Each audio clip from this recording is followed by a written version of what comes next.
Tem uma coisa que a gente nunca para questionar: as histórias que nos contaram sobre nós mesmos quando éramos crianças.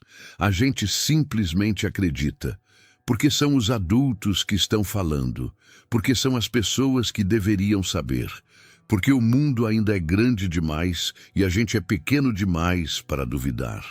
Mas e se a história fosse mentira? E se tudo o que você acreditou sobre quem você era, sobre de onde veio, sobre o que aconteceu, fosse uma versão cuidadosamente construída para te proteger de algo que as pessoas ao redor tinham medo que você soubesse? Eu passei 20 anos acreditando em uma mentira. E foi um senhor de 78 anos, com cheiro de café e voz de quem já viu o mundo inteiro, que me contou a verdade numa tarde comum de quinta-feira, como se fosse a coisa mais natural do mundo. Antes de eu te contar o que ele disse, eu preciso que você faça uma coisa agora. Se inscreve no canal, porque o que vem a seguir é uma história que vai mexer com você de um jeito que não tem como desfazer. Me conta nos comentários de onde você está assistindo isso. Do Brasil, de Portugal, de outro canto do mundo. Eu quero saber quem está aqui comigo agora, porque essa conversa é importante demais para acontecer sem conexão real. Bora lá. Todo mundo tem uma história de origem. A sua é aquela que te contaram quando você tinha uns 6, 7 anos e começou a fazer perguntas sobre o mundo, sobre quem são seus pais, de onde veio a família, por que as coisas são como são. A minha se chamava Ana. Pelo menos era assim que eu chamava ela na minha cabeça. A história da Ana. Ana era minha mãe, uma mulher bonita, de cabelos escuros e riso fácil, que morreu quando eu tinha 3 anos. Isso era o que me diziam. Um acidente de carro numa rodovia chuvosa de madrugada. Rápido, sem sofrimento. Ela não sentiu nada. Cresci com meu pai, Carlos, e com minha avó materna, Dona Lourdes. Os dois eram meu mundo inteiro. E a história da Ana era repetida com a consistência de uma oração. Ela era linda, era gentil, te amava muito e foi embora cedo demais. Eu ouvia essa história e ela entrava em mim como entram todas as histórias que a gente ouve na infância. Sem filtro, sem questionamento, direto para a parte mais funda de quem somos. Ela se tornou parte de mim. A criança cujo maior azar havia sido perder a mãe antes de poder conhecê-la de verdade. Nas fotos, Ana sorria para a câmera com aquele jeito de quem não sabe que está sendo fotografado. Havia uma, em especial, em cima da estante da sala, que eu olhava todos os dias antes de ir para a escola. Ela estava segurando um bebê nos braços. O bebê era eu. Ela olhava para baixo para mim com uma expressão que qualquer pessoa no mundo reconheceria como amor puro. Eu cresci tendo essa foto como uma âncora.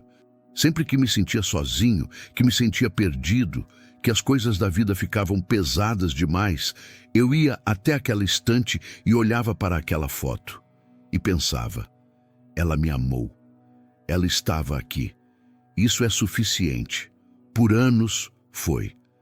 Perder uma mãe cedo é uma coisa estranha de processar, porque você não tem memórias suficientes para sentir falta de uma pessoa concreta. Você sente falta de uma ideia, de uma possibilidade, de tudo o que poderia ter sido e não foi. Eu não sentia falta da voz da Ana porque não me lembrava da voz dela. Não sentia falta do cheiro dela, do jeito dela de me abraçar, das coisas que ela dizia quando eu acordava assustado de madrugada. Eu sentia falta da versão dela que eu havia inventado na minha cabeça. E essa versão era perfeita, porque as pessoas mortas têm esse privilégio. Elas nunca decepcionam. Na escola, quando os outros meninos falavam das mães, eu ficava quieto, não de tristeza necessariamente.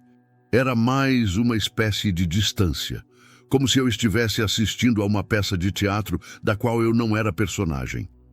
Eles tinham mães de carne e osso que esqueciam de colocar nota na agenda e chegavam atrasadas na reunião de pais. A minha era uma fotografia numa estante, perfeita e imóvel para sempre. Havia algo confortável nisso, de certa forma, e também algo profundamente solitário. Meu pai fazia o que podia. Carlos era um homem bom, trabalhador, do tipo que não fala muito, mas está sempre presente. Ele ia a todas as reuniões da escola, sempre tinha comida na mesa, nunca deixou faltar nada do que era material. Mas havia uma conversa que nunca acontecia entre nós, aquela conversa sobre o que a gente sente de verdade, sobre o que dói, sobre o que a gente carrega. Ele não falava da Ana muito além da história padrão.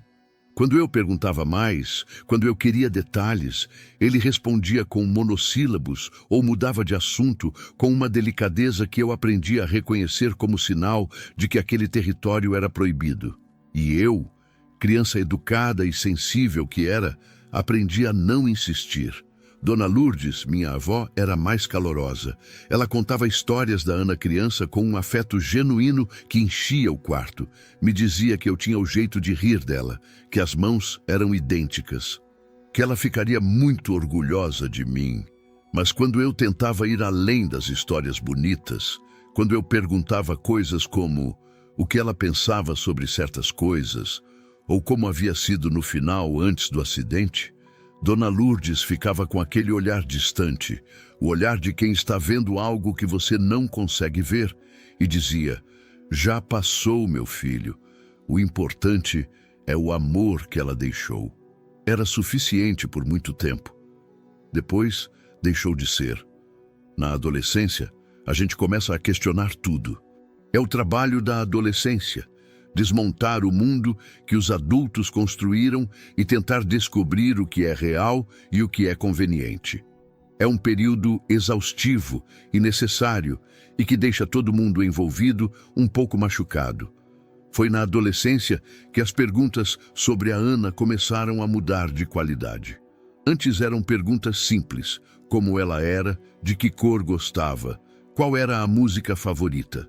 Perguntas de criança que quer conhecer uma pessoa. Depois vieram perguntas mais difíceis. Onde ela estava enterrada? Por que nunca íamos ao túmulo? Por que não havia família do lado dela além da Dona Lourdes? Quem eram os avós maternos que eu nunca havia conhecido? E foi nessas perguntas que as respostas começaram a não encaixar. Meu pai dizia que os avós maternos haviam morrido antes de ele conhecer a Ana, que ela era filha única, que não havia família do lado dela além da Dona Lourdes. Mas Dona Lourdes, numa tarde em que estava com a guarda mais baixa, havia mencionado de passagem uma irmã da Ana, uma tia que eu nunca havia visto nem ouvido falar. Quando eu perguntei mais, ela ficou pálida e disse que havia se confundido, que estava pensando em outra pessoa. Pessoas que se confundem não ficam pálidas. Eu tinha 15 anos e registrei aquilo no lugar onde a gente registra as coisas que não entende, mas que sabe que importam. Arquivei. Continuei vivendo. Mas as inconsistências continuaram aparecendo. Pequenas, sutis, mas consistentes o suficiente para que eu começasse a desenvolver uma sensação que não sabia nomear na época. Hoje eu nomearia como: essa história tem buracos. O acidente, por exemplo. Eu nunca tinha visto nenhum registro do acidente, nenhuma notícia de jornal, nenhum boletim de ocorrência que meu pai eventualmente tivesse guardado, nenhum documento de seguro, nada do tipo de rastro burocrático que uma morte deixa inevitavelmente. Quando perguntei ao meu pai sobre isso, uma vez, ele disse que havia guardado tudo numa caixa e que a caixa havia se perdido em uma das mudanças. Possível. Plausível, mas somado a tudo o mais, pesava. Cheguei nos meus 20 anos com uma certeza vaga e desconfortável de que a história da Ana não era toda a história, mas não sabia o que fazer com isso. Porque, em última análise, mesmo que houvesse algo que não me haviam contado, qual era o meu direito de insistir? O que eu ganharia em cavar?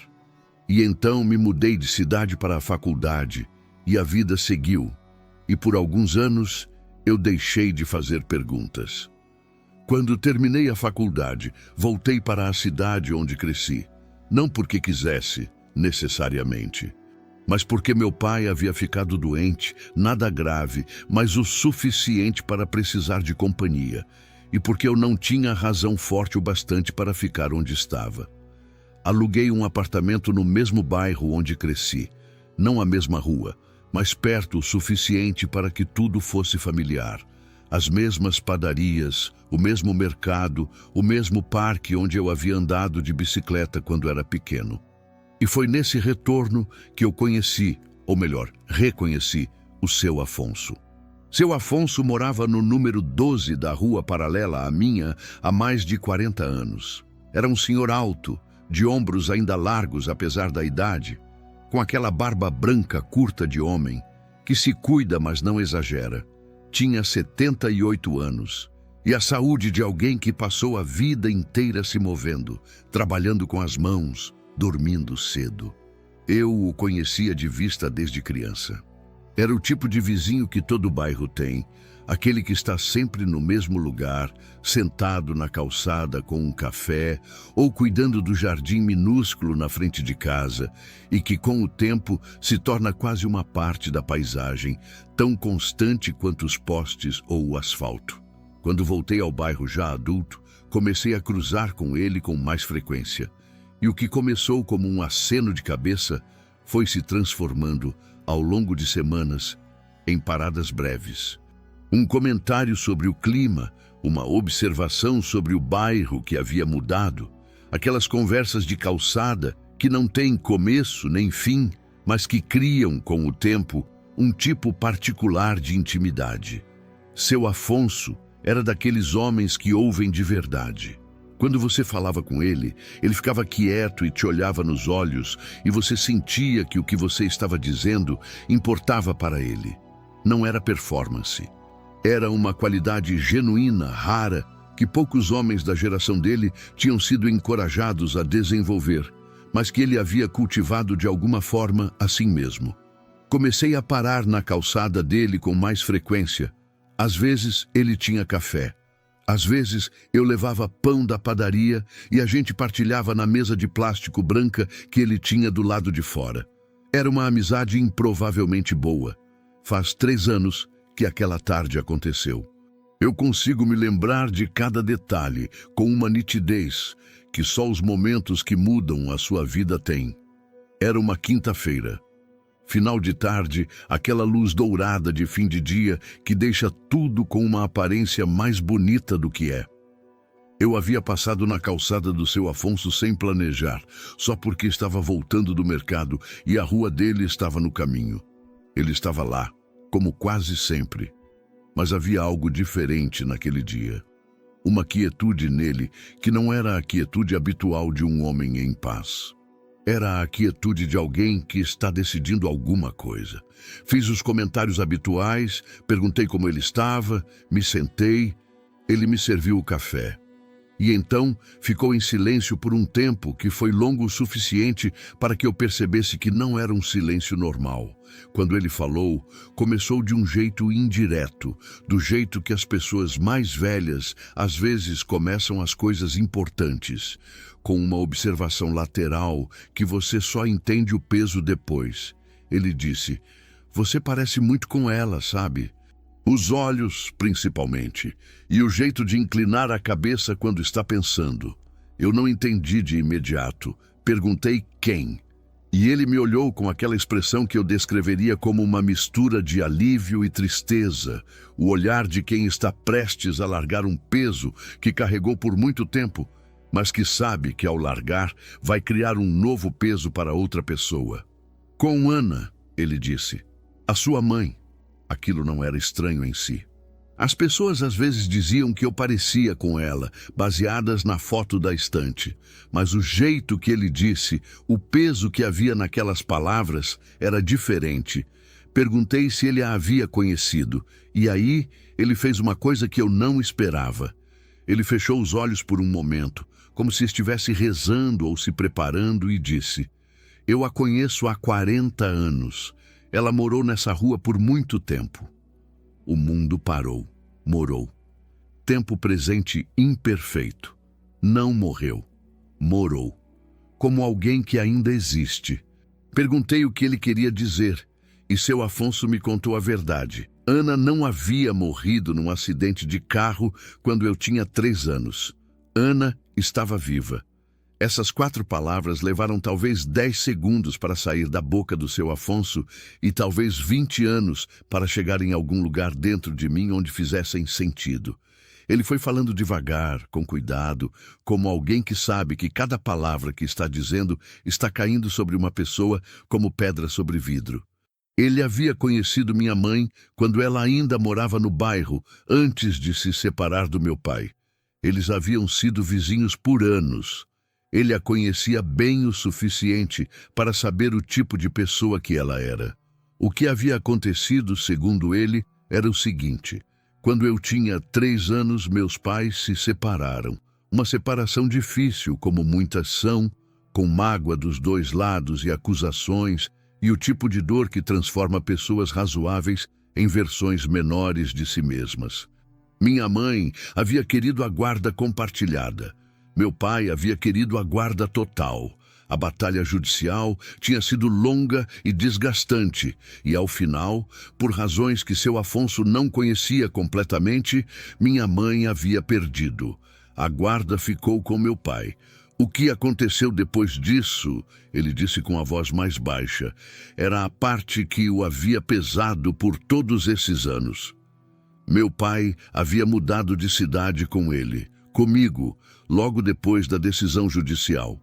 E a história do acidente havia surgido nessa mudança, não como uma mentira planejada fria e calculadamente, pelo menos era o que ele acreditava, mas como uma solução desesperada de um homem que havia decidido, de alguma forma, que seria mais fácil para todo mundo, inclusive para mim, crescer sem a complicação de uma mãe que existia em algum lugar, mas que não poderia estar presente.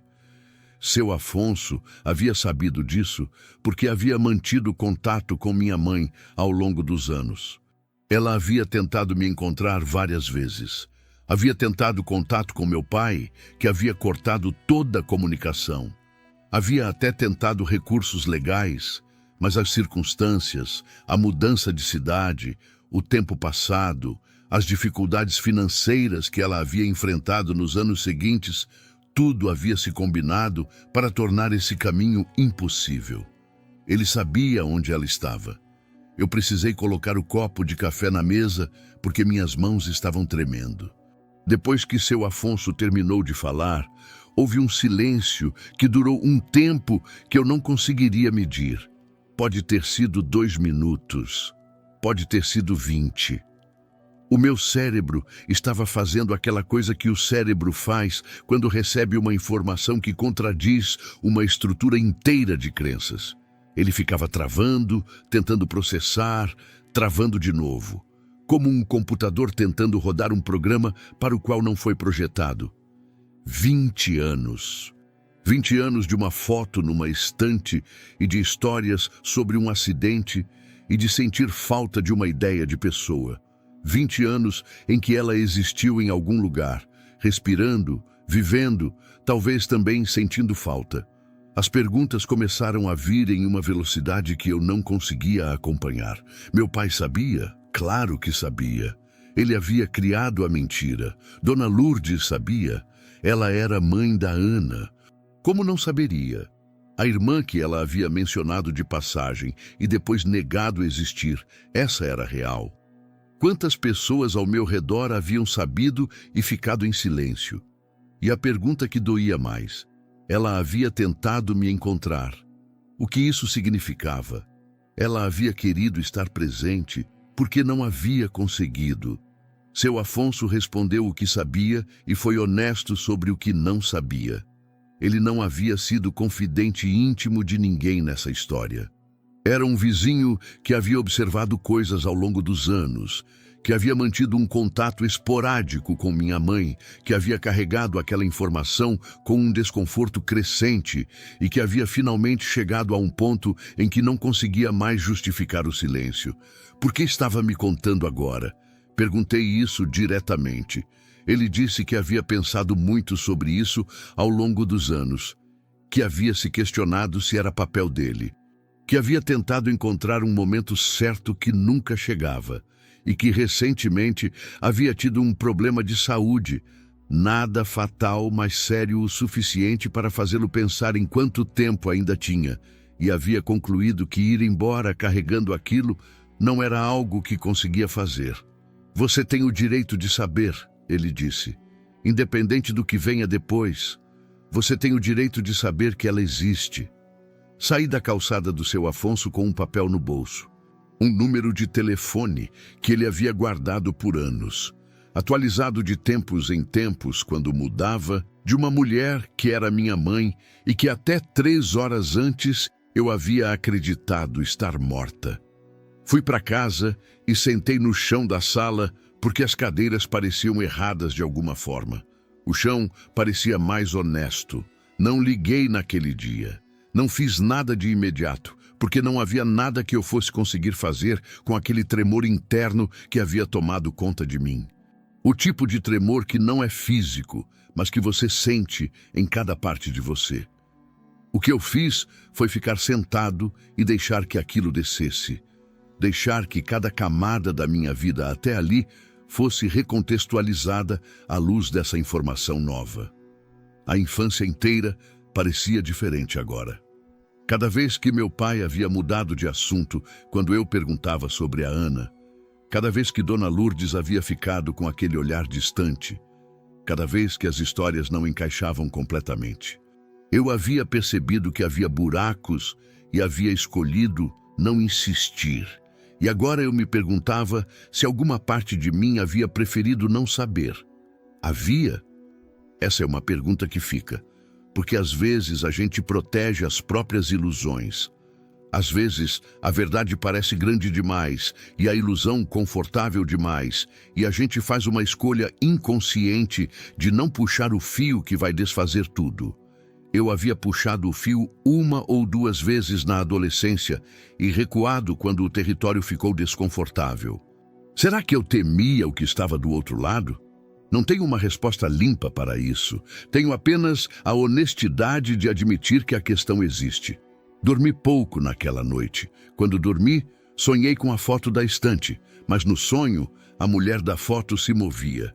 Ela levantava a cabeça do bebê que segurava e olhava direto para mim, adulto, do outro lado da fotografia.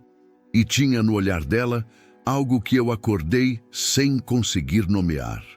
Antes de ligar para o número do papel, precisava falar com meu pai. Não de raiva, eu esperava raiva de mim mesmo e ela não veio, pelo menos não da forma que eu esperava.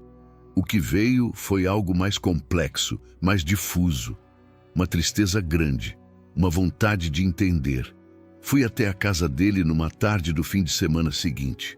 Sentamos na mesa da cozinha, o mesmo lugar onde havíamos sentado para cada conversa séria da minha vida. E eu coloquei o que sabia sobre a mesa com a gentileza que consegui. O que aconteceu quando meu pai entendeu que eu sabia foi diferente do que eu havia imaginado. Não houve negação, não houve raiva, houve um encolhimento. O tipo de encolhimento que um homem faz quando um peso que carregou por décadas finalmente tem que sair de dentro. Ele ficou em silêncio por um longo tempo. E então ele disse: "Eu errei. Eu sei que errei." As explicações vieram aos poucos, ao longo dessa e de outras conversas que vieram depois. A separação havia sido devastadora para ele. Ele havia amado minha mãe de um jeito que, quando foi embora, deixou um buraco que ele nunca soube como lidar. A decisão de ir embora com a história que criou havia nascido de um estado de desespero, de um medo de perder-me também, de uma crença distorcida de que seria mais simples assim. Simples para quem? Eu perguntei. Para mim, ele disse. E eu acho que ele acreditava genuinamente nisso, que estava me poupando de uma complicação, de uma dor, de uma divisão, que uma mãe ausente era mais fácil de processar do que uma mãe distante e inacessível. Ele estava errado, profundamente errado. Mas erros nascidos de amor distorcido não são a mesma coisa que maldade. E aprender a separar essas duas coisas foi parte do trabalho que ainda estava por vir. Dona Lourdes, quando a confrontei, havia chorado. Havia me pedido perdão com uma intensidade que deixava claro que ela havia carregado aquilo com enorme peso por anos. Ela havia escolhido proteger o filho em detrimento da verdade para o neto. Uma escolha que a havia custado caro internamente. Eu podia ver. E a irmã da minha mãe, que ela havia mencionado e depois negado, existia. Morava em outro estado. Era real. Uma semana depois da conversa com meu pai, 10 dias depois da tarde na calçada do Seu Afonso, eu estava sentado na minha varanda com o telefone na mão e o papel na outra. Era uma manhã de sábado, cedo, com aquele silêncio de manhã cedo que a cidade às vezes tem antes de acordar completamente. Eu havia pensado muito naquele número durante aqueles dias. Havia montado e desmontado a cena do que aconteceria se eu ligasse. Havia me preparado para todos os cenários possíveis, que ela não atendesse, que atendesse e não soubesse quem eu era, que atendesse e não quisesse falar, que atendesse e fosse uma conversa fria e estranha que me deixasse mais vazio do que antes. Havia também me preparado, com mais cautela porque parecia presunçoso demais, para o cenário em que ela atendesse e fosse uma conversa boa. O que não tinha me preparado para era a possibilidade de que ela já estivesse esperando. Disquei. Tocou 2 vezes. Uma voz de mulher atendeu. Quando eu disse meu nome, houve uma pausa, não longa, talvez 3 segundos. Mas aqueles 3 segundos continham 20 anos. E então ela disse o meu nome, do jeito que as mães dizem o nome dos filhos. Com um timbre diferente de qualquer outro contexto. E no jeito que ela disse, eu soube, sem precisar de mais nada, que Seu Afonso havia dito a verdade. Eu precisei colocar o telefone no colo por um momento, porque minha visão havia embaçado de uma forma que me pegou de surpresa. Não esperava chorar. Achei que estava muito cheio de pensamentos para chegar às lágrimas. Mas o corpo sabe de coisas que a mente ainda está tentando processar. Ficamos no telefone por 2 horas naquela primeira ligação. Minha mãe morava a 300 quilômetros de mim. Havia se casado de novo anos antes, tinha 2 filhos mais novos do que eu, trabalhava como professora do ensino fundamental. Era uma vida inteira que havia acontecido em paralelo com a minha, separada por 300 quilômetros e 20 anos de silêncio. Nos encontramos pessoalmente 1 mês depois da primeira ligação. Ela veio até a minha cidade porque eu sugeri que fosse assim, porque queria ter o conforto do território familiar para uma conversa que eu sabia que seria uma das mais intensas da minha vida. Ela chegou numa manhã de sábado. Eu a vi pela primeira vez em carne e osso numa calçada, saindo de um carro. E o que senti foi algo que não sei descrever completamente. Reconhecimento é a palavra mais próxima. Como quando você conhece alguém que já ouviu descrever muitas vezes e o rosto real é simultaneamente surpreendente e exatamente o que você esperava. Ela era parecida com a foto da estante, mas diferente, 20 anos mais velha, com as marcas que o tempo deixa de formas que ele não pede licença. Mas o sorriso era o mesmo, e os olhos eram os meus, ou eu tinha os dela. Depende de como você quer contar. Nós nos abraçamos na calçada. E o abraço foi uma daquelas coisas que surgem antes que você pense se quer ou não. Não foi calculado. Foi simplesmente o que o corpo fez. Conversamos durante dias. Não literalmente, mas ao longo das visitas que se seguiram, das ligações longas, das mensagens que começaram a ir e vir com uma frequência que foi crescendo naturalmente. Cada conversa desmontava uma camada e revelava outra. Eu conheci uma mulher que havia passado 20 anos com aquela ausência dentro dela, que havia tentado, de formas que ela descreveu com detalhes que me partiram o coração, chegar até mim. Que havia eventualmente chegado a um tipo de paz com a situação. Não resignação, mas a paz pragmática de quem aprende a seguir vivendo com uma dor que não vai embora. E que havia mantido por todos esses anos uma caixa com coisas para mim. fotos, cartas que escreveu e nunca pôde enviar. Pequenas coisas que foi guardando ao longo dos anos. Uma caixa que ela havia construído, como se estivesse tendo uma conversa longa com alguém que não estava na sala.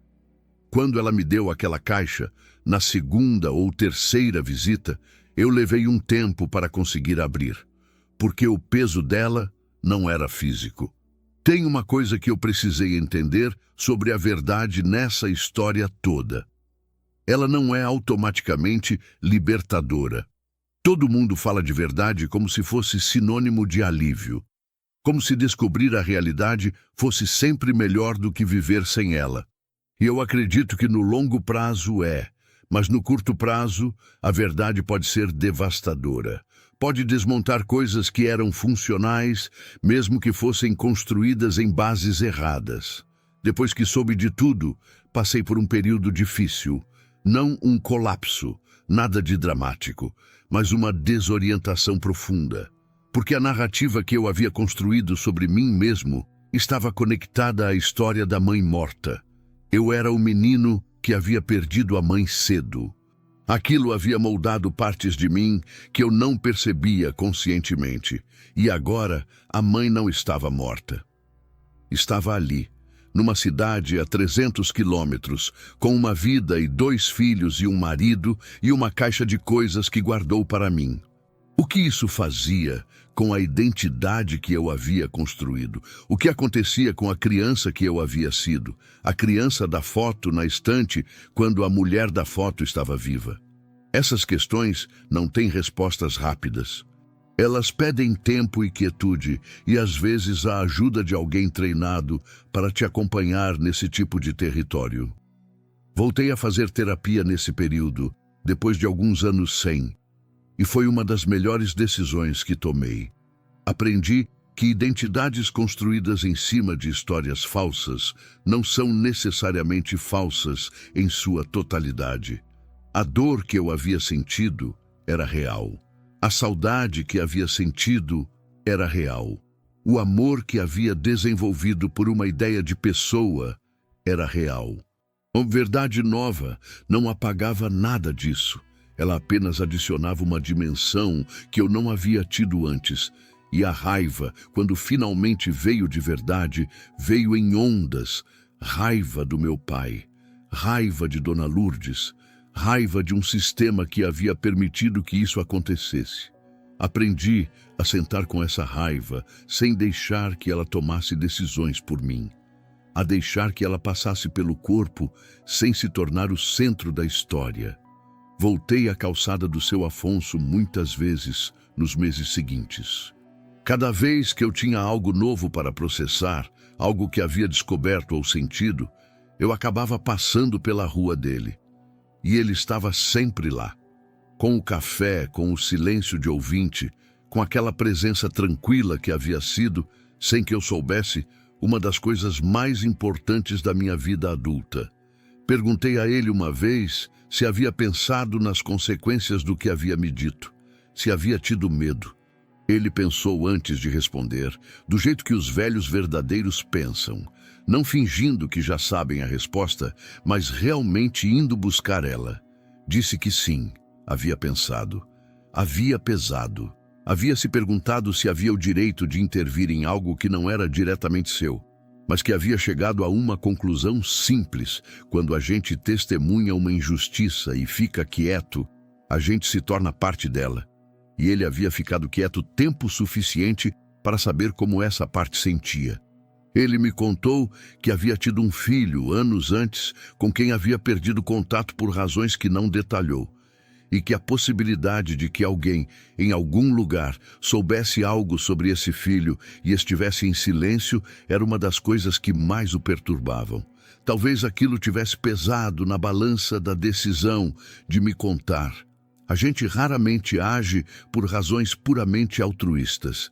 A gente age a partir de uma mistura de empatia e experiência própria e o melhor que consegue ser naquele momento. Seu Afonso havia feito o melhor que conseguia ser naquela tarde de quinta-feira. E esse melhor havia mudado a minha vida. Eu lhe disse isso, diretamente, sem rodeios. Que o que ele havia feito havia mudado a minha vida, que eu era grato. Ele ficou quieto por um momento e então disse, com aquele jeito direto dele: "Você merecia saber, simples assim."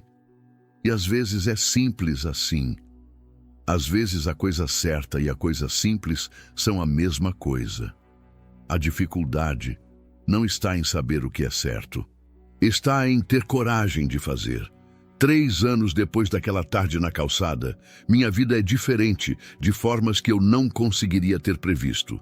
Tenho uma relação com minha mãe que está sendo construída tijolo por tijolo, conversa por conversa, visita por visita. Não é uma relação simples. Como poderia ser? Somos 2 estranhos com um laço de sangue e 20 anos de ausência que nenhuma boa vontade apaga completamente. Há momentos de estranheza, de lacunas que aparecem no meio de uma frase, de referências que um tem e o outro não tem. Mas há também momentos que surpreendem pela naturalidade. Jeitos de ser que reconheço nela ou que ela reconhece em mim. Uma forma de fazer silêncio que é a mesma. Uma teimosia de opinião que ela ri e diz que é herança dela e que eu não posso negar. Aquelas coisas que passam pelo sangue mesmo quando a história tenta bloquear o caminho. Conheci os 2 meios-irmãos. São adolescentes, com todo o que isso significa. A mais velha me olhou na primeira vez com uma seriedade avaliativa que me fez rir internamente, porque era exatamente como eu havia sido nessa idade. O mais novo me perguntou se eu jogava videogame antes de perguntar meu nome. Esses são os meus irmãos agora. Estranhamente, é uma das partes mais fáceis de toda essa história. Com meu pai, as coisas são mais lentas. Há uma distância entre nós que não existia antes, ou talvez sempre tenha existido e só agora esteja nomeada. Continuamos nos vendo. Ainda há afeto. Mas há também algo que mudou de forma permanente, e os 2 sabemos e aprendemos a sentar com isso sem precisar resolver. Nem tudo precisa ser resolvido para coexistir. Dona Lourdes morreu no ano passado. Partiu sabendo que eu sabia e que eu havia encontrado minha mãe e que havia uma relação em construção. Antes de ir, ela me disse que podia ir em paz. Não precisei dizer que estava tudo bem, porque não estava completamente. E ela sabia que eu sabia. E havia uma honestidade naquele momento que era mais respeitosa do que qualquer mentira piedosa. E seu Afonso segue na calçada do número 12, com o café e a mesa de plástico branca. Um pouco mais lento do que era 3 anos atrás, mas com os mesmos olhos atentos e a mesma qualidade de silêncio que faz com que todo mundo que para ali se sinta ouvido de verdade. Às vezes, eu passo e fico um tempo com ele. E não precisamos falar muito.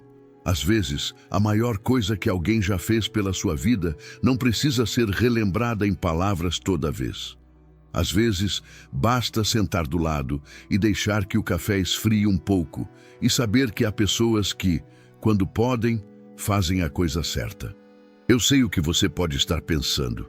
Essa é uma história muito específica, um contexto muito particular.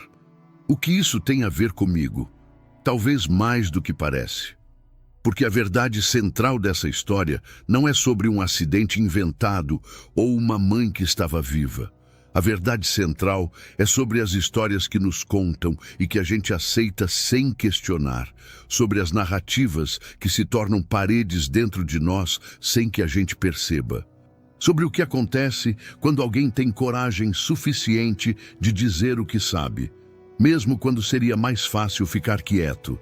Quantas histórias você carrega que nunca examinou? Quantas crenças sobre quem você é chegaram até você pela boca de outra pessoa, numa época da sua vida em que você ainda não tinha ferramentas para avaliar se eram verdade? Não estou dizendo que tudo o que te contaram é mentira. Estou dizendo que algumas das coisas que te contaram podem ser versões, interpretações. Histórias que alguém construiu por razões que faziam sentido para eles e que acabaram se tornando a realidade que você habita.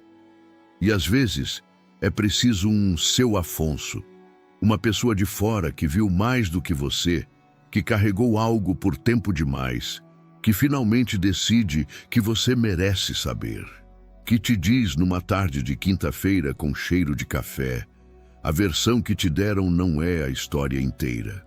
Quando essa pessoa aparecer na sua vida, ou quando você mesmo tiver a coragem de questionar, espero que você deixe a verdade entrar, mesmo que doa, mesmo que desmonte coisas que pareciam sólidas.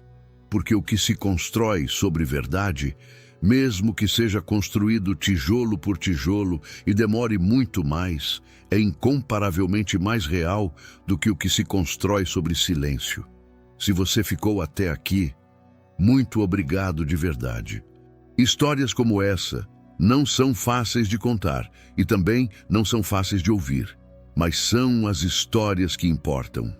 Se algo nessa narrativa tocou em algo dentro de você, seja uma memória, uma dúvida antiga, uma pergunta que você nunca teve coragem de fazer, eu te encorajo a não enterrar isso de volta. Dê atenção a essas coisas, com cuidado, com calma, com a ajuda de quem você confia. Mas deixa um like nesse vídeo se ele valeu o seu tempo. Esse gesto simples ajuda o canal a continuar trazendo histórias como essa para mais pessoas que talvez estejam esperando ouvir exatamente isso hoje. E se inscreve no canal agora se ainda não fez isso. Eu trago histórias verdadeiras, humanas, sobre as coisas que a gente carrega em silêncio e que ficam mais leves quando a gente finalmente as coloca em palavras. Me conta nos comentários. Essa história te tocou de alguma forma? Você já teve um seu Afonso na sua vida? Alguém que te disse algo que mudou tudo? Ou você mesmo já foi o seu Afonso de alguém? Conta pra mim. Eu leio tudo e cada comentário importa de verdade. Cuide-se. Até o próximo vídeo.